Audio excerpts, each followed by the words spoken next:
Okay, now we're going to look at then is Pythagoras' theorem or Pythagoras' theory. Okay, a Pythagoras theory works for right-angled triangles only. Okay, so it must be a right-angled triangle for Pythagoras' theory to work.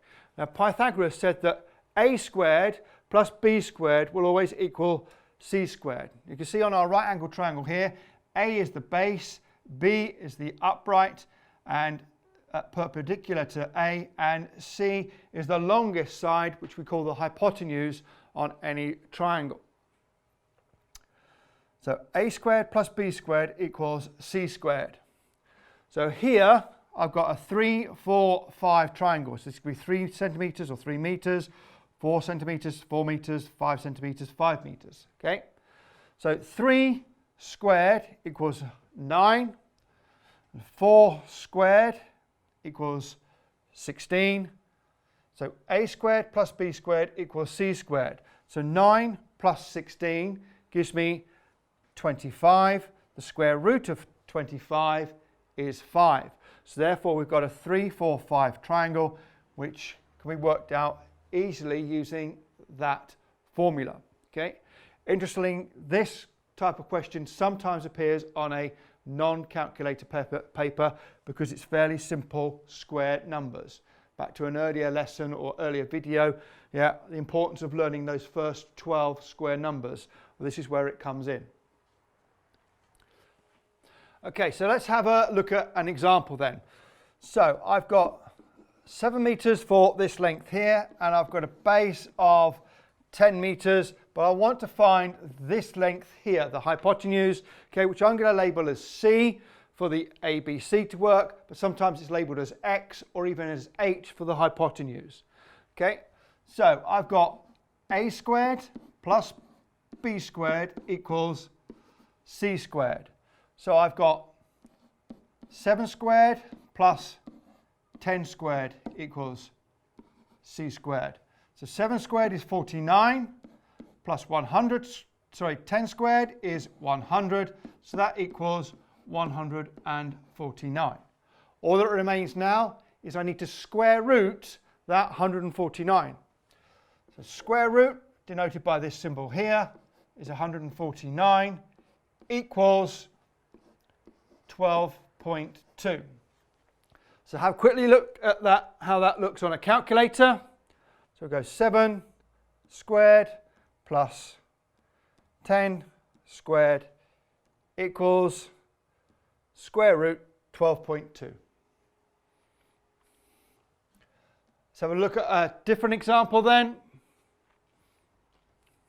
On this example then, I've got this length here, but I've also got this length here, the hypotenuse. So I've got the longest length. When I've got the longest length and I need to find either A or B, then I'm going to subtract rather than add. So in this case then, I've got 14 squared minus 5 squared equals, we'll call that B. So 14 squared then is 196 minus 5 squared, which is 25, equals 171. So now all I need to do then is the square root of 171, put that into my calculator, and that will come out as 13.1.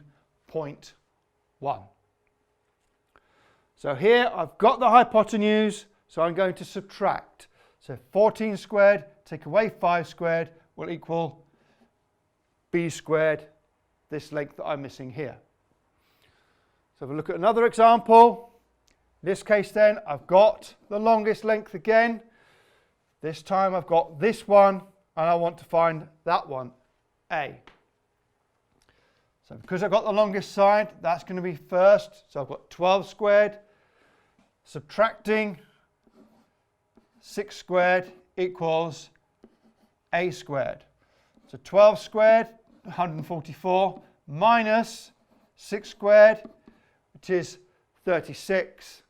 144 minus 36 gives me 108. I'm going to square root 108. So this gives me my final answer of 10.4, whatever units you're going to have.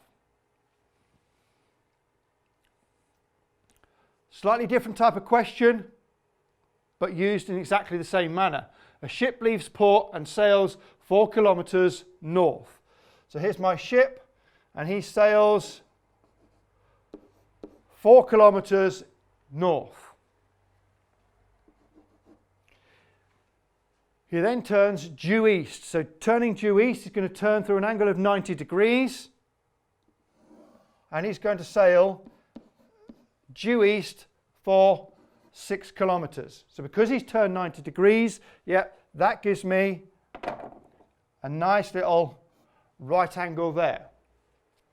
How far is his route direct back to port? So he's going to go from here, direct, straight back to port. This is the longest side of my triangle. So this is the hypotenuse. So now I can use exactly the same theory here. A squared plus B squared will give me C squared. So I've got 4 squared plus 6 squared equals C squared, or 4 squared is 16 plus 6 squared is 36. 16 plus 36 gives me 52. So the square root then of 52 equals 7.2.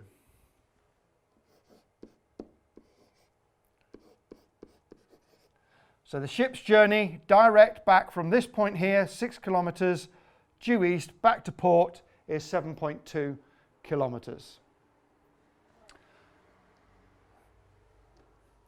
Last example then, Johnny is cleaning his windows. The window is 5 meters up the side of the house, and the ladder is 3 meters away from the wall. How long must the ladder be? Okay, exactly the same thing. Picture will paint 1,000 words here again. So we know then that the window here is 5 meters up the side of the wall. We know that the foot of the ladder must be 3 meters away. So now I'm looking for the length of the ladder here, which we will call X.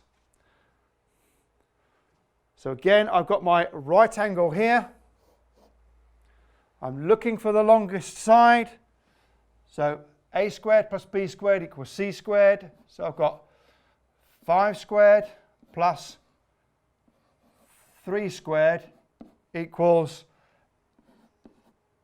X squared, the length of my ladder. So I've got 25 plus 3 squared is 9. So that equals 34. Remember, square root of 34. We don't want a 34 meter long ladder. Yeah, so I've got to square root that first. So the square root of 34